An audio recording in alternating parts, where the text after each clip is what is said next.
infurmat ukoll li hemm diffikultajiet imma biex ikunu attwati dawk il-pjanijiet tagħhom minħabba raġunijiet tekniċi u anke żmien relatat mal-istess fondi Ewropej. Hekk wieġeb il-Ministru Ian Borg meta mistoqsi għalfejn il-Gvern injora l-proposta li ppreżentaw ir-residenti ta' Santa Luċija sabiex jinbidel il-pjan ta' triq ewlenija li qed tinbena mill-ġdid bħalissa.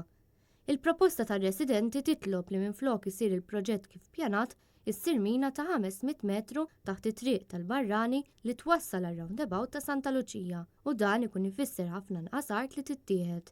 Għalkemm kien konfermat li l-proposta li tresqet tista' ssir xorta waħda, il-Gvern qed isib kull skuża biex jibqa' għaddej bil-proġett kif kien ippjanat oriġinarjament, bi skuża li dan mhux finanzjarjament vijabbli. Residenti Santa Luċija fakkarthom milli qegħdin jappellaw bi ftit tardività għaliex meta ħareġ il-permess ħadd ma appella minn dak il-permess. Fil-fatt, il-Gvern qed iġib diversi skużi mingħajr ma saret analiżi tal-ispejjeż jew il-benefiċċji tal-mina proposta mis-Save Santa Luċija Open Spaces Network.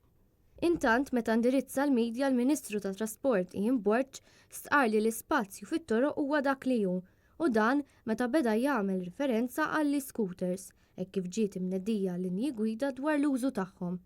Id-dokument diġà qajjem dibattitu għaliex minflok jagħti kumpens lil min juża mezzi oħra tat trasport sabiex jitnaqqsu l-ammont ta' karozzi u tniġġis fl-arja, il-Gvern qed jara kif se jdaħħal xi ħaġa tal-flus anke minn dan il-mezz. Skont id-dokument ppreżentat mill-Gvern, persuni li jagħmlu użu mill-iskooter iridu jħallsu liċenzja ta' 25 euro fis-sena u 11.65 euro sabiex jirreġistraw il-vettura.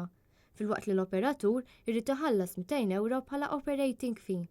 Waqt li wieħed ikun qed isuq iskooter mal-lejl irid jilbes ġakketta li tidher iżda mhux bilfors jintlibes helmet u anke din qed tqajjem ħafna domandi.